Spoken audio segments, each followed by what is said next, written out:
to the weekly Governance Voice. Have you subscribed, by the way? I hope you have, because these conversations need to be had. And we hope that the future of governance in this country gets better and better as we have these conversations. Today, we are joined by CS Judy Warui, and she's an amazing person because she has a story to tell. We want to talk about what?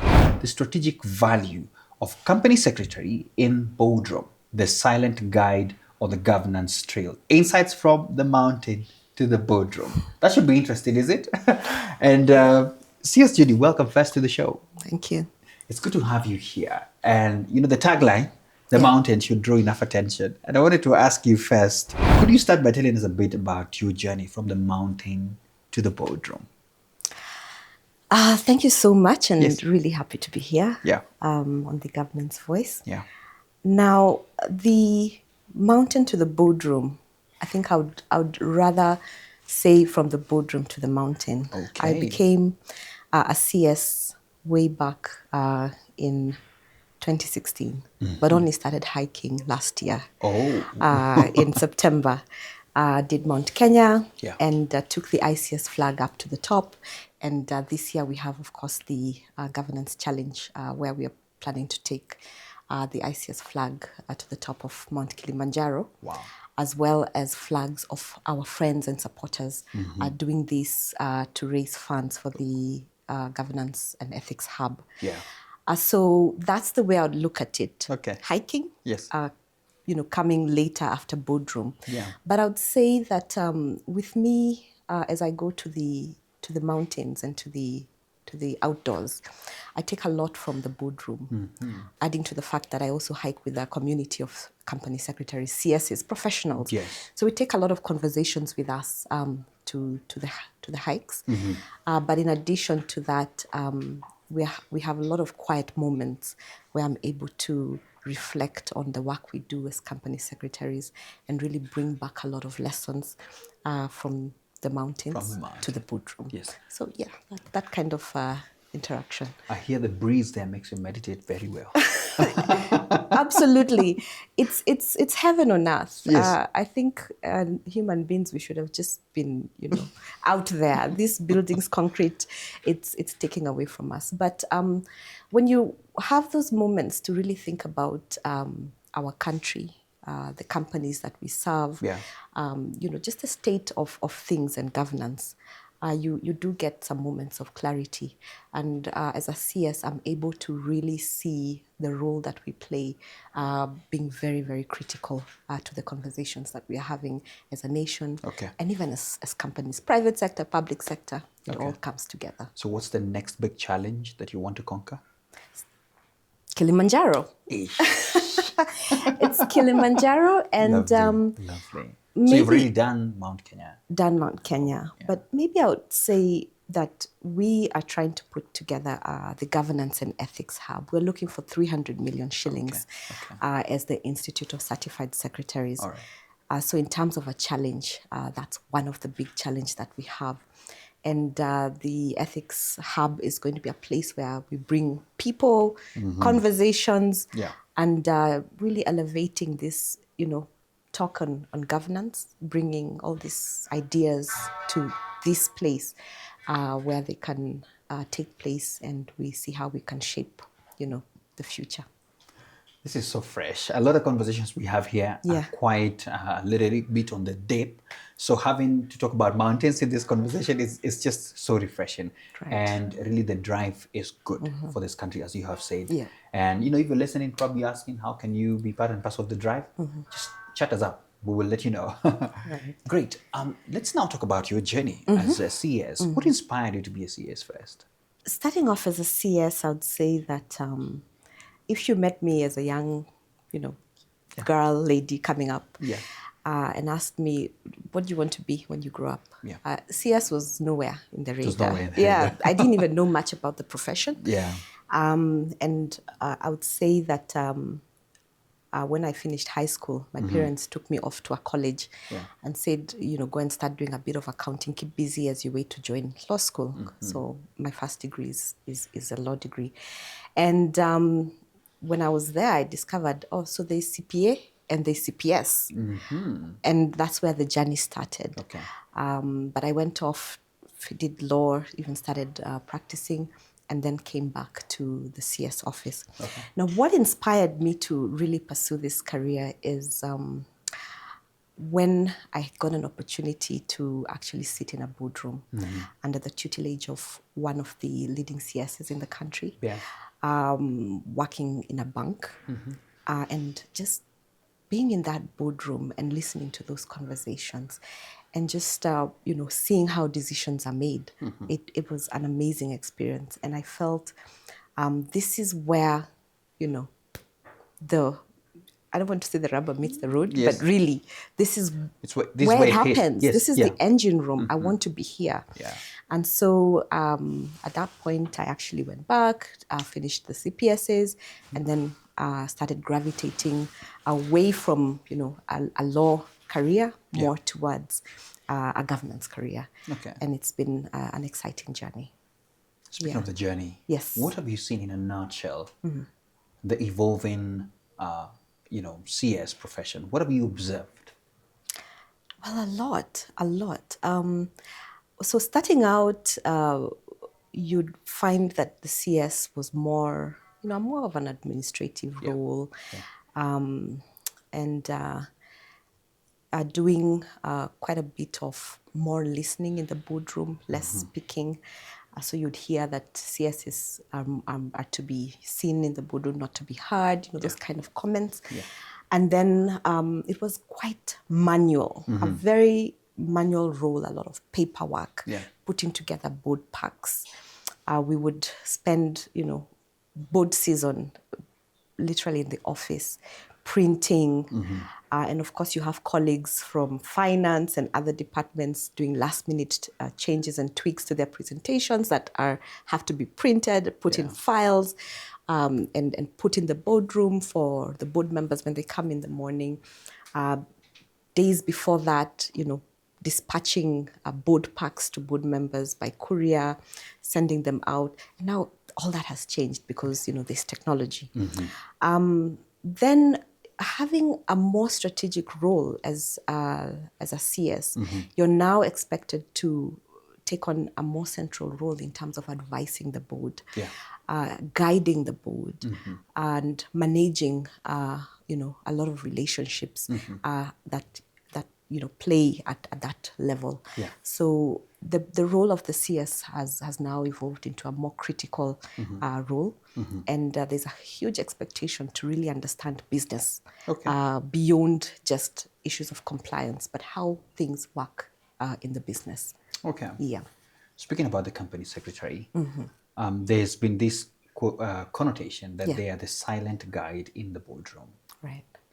And I wanted to ask you, why is this role so strategically important, yet often understated? So, what would I say about the CS role? I think the CS role is so important. Yeah. And as you say, it's understated. And CEOs, people who miss out on that importance of the CS role, actually lose quite a bit. To start with, if you look at the nature of the CS office, the CS is an officer of the company or of the entity that you're dealing with, and in many instances by law. So if you look at the Companies Act, there's provision on the company secretary and various other acts, including those setting up state corporations and other organizations. There's that role. The corporation secretary is sometimes married with the CEO's office, but sometimes on its own. So you can see this is somebody who, by law, is recognized as an officer of the company. Yeah. But this is not a board member.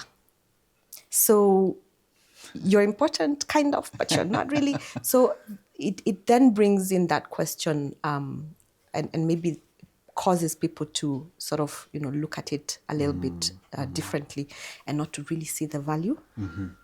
But in terms of the role that the CS plays and the strategic value that they bring to the boardroom, I would say the CS plays a structural role and a social role. Yeah. So structurally, you'd say that the CS basically is the custodian of the governance framework. This is the person who ensures that there's compliance. This is the person who ensures that there are processes, there are procedures. So compliance with your internal policies and also external policies. And then designing those processes, procedures, the structures that are required to manage the various relationships within the organization, and also to ensure that the board and the organization is able to achieve its long-term goals. And then there's the social aspect. Yeah. There are all these relationships that you're managing Yeah. at the board level with your chairman, with the other board members, management, your CEO, your team, the rest of management, with the regulator, with, community. I mean, so there's an aspect that is also as quite social. So in terms of strategic value, this is a person who's really central to an organization, and they're able to bring in a lot of value in terms of the structural functions and in terms of the social functions. So really, really key in ensuring that the organization meets its objectives. Okay. Yeah. Let's share some knowledge to some of your colleagues who would be, or even people who are aspiring to be CSs like you. And one of the questions is the tools and practices you found most useful in helping boards stay on the governance trail. I know there could be many, but you could share just a few. Tools, I think are quite a number. The law itself is a tool. The law itself. Yeah, so that's one of the tools that you'd use to ensure that your board and the company is compliant, is doing well. And then, internally, you have your policies, your procedure manuals that you put together to ensure that they're guiding the board, guiding the organization. You have your charters at the board level, board charter. You have committee charters and other charters that you would use to guide the board again in its journey to compliance.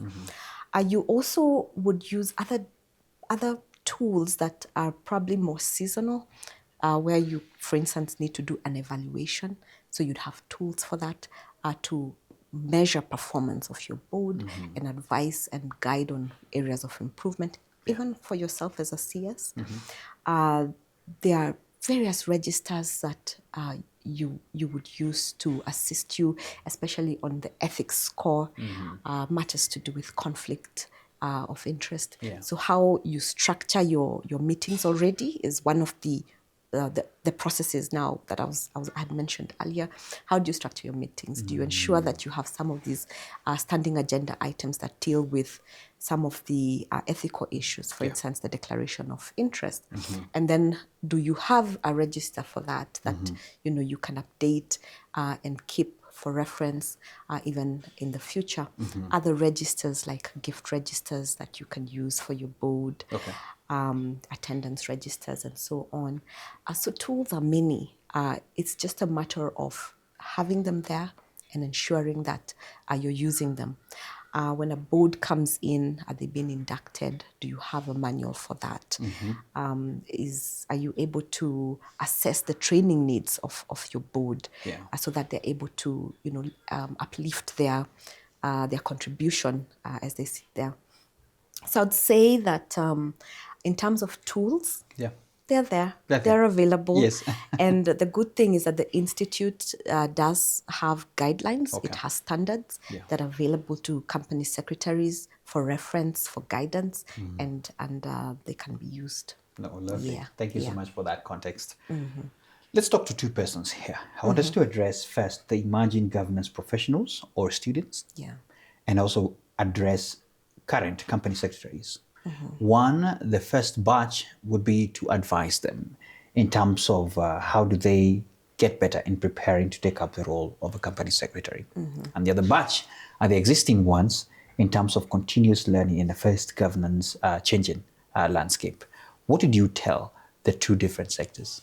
I would say to the young people who, or not necessarily young, but to the people who are pursuing this career, to go for it. It's an exciting career. And because of the nature of this role, and I talked about it, the structural and as well as the social, it's not easily replaceable, especially like by technology, especially the social aspect, where you have to manage relationships. So there's a future for it. It's not one of those that you might feel, tomorrow will be wiped out. However, I think it will take on a different form, where you have to play a broader, an even broader role than just, those two. So I would say come in, but be ready to expand, your view to going beyond just the CS to understanding business. Yeah. And I think that's advice, or that I would say to both classes of the two categories that you've given. We have to go beyond just saying that our work is compliance. Yeah. We have to understand business and what the strategic objectives are and what we're trying to achieve. Yeah. And contribute to that. Okay. In terms of the advice that we're giving the board, the environment that we are creating in the boardroom for our decision makers, the board members, when they come in, what kind of environment are you creating? And this entails a lot of broad knowledge, broad reading, and taking a lot of time to create those social aspects. Okay. Yeah. Great advice there. And maybe as we come to a conclusion, and there's a demeanor that you have brought that I've not felt, especially on the firmness and the importance of a CS. Okay. And I just love how you express it out. Yeah. But as we close, I would like you to speak to the organizations like this particular one, the Institute of Certified Secretaries, where we would like to really elevate on the role they play when it comes to the visibility and impact of CSs or company secretaries in Kenya and beyond.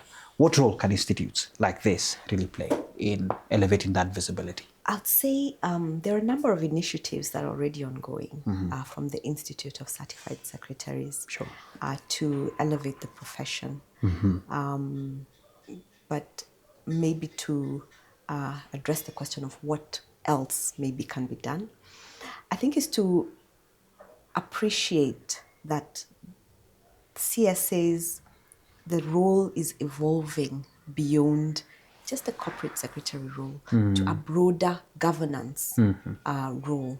So we know that the organizations that have other governance professionals who may not necessarily be CSAs, but really taking on a similar role. So how do we embrace them? How do we get them to, be part of this conversation? You're right. I think is one thing that we can look at. Yeah. Otherwise, we are taking the flag to Kilimanjaro, and we are really shouting about the profession. We have a lot of, initiatives with young people. We have a mentorship program at the Institute. There's a lot of, continuous professional development programs that they run. There's a lot of, engagement with members, and also partnerships with other institutions, other organizations, other state corporations. We have initiatives like the Champions of Governance Award that is also being done by the Institute. So I would say there's a lot that is going on, a lot of initiatives going on to elevate this conversation on governance and also to, the CS profession. But in addition to that, I think is to see how we can, increase the traction. Wow. Yeah. I wanted to end by saying see you at the top, but I want you to advise people. You're welcome. I'm welcome, right? Yeah, you're welcome to join. What is it that keeps you going? Especially when you're doing these hard things. Let me use the word hard things. And sometimes, you can just turn and say, but there must be something that keeps you going. Real quick. That's a difficult one because it's a curiosity. Okay. That's what I'd say. So remaining curious. Remain curious. Okay. Yeah. I love that. This was beautiful. Thank you so much, CS Judy, for being here. Thank you so much. Absolutely. All right. Yeah. There you have it, CS Judy Warui Omura. And really inspiring. I love this. I love this conversation. from boardroom to the mountain. And she has said it can actually be the other way, right? Lovely. And thank you so much for your time. And hope you. you've been inspired on this episode of the Weekly Governance Voice. Remember to subscribe and share. Let everybody else know. And for the first time, I must say, this year's profession probably everybody needs to have. Thank you so much. And remember to subscribe and see you next time.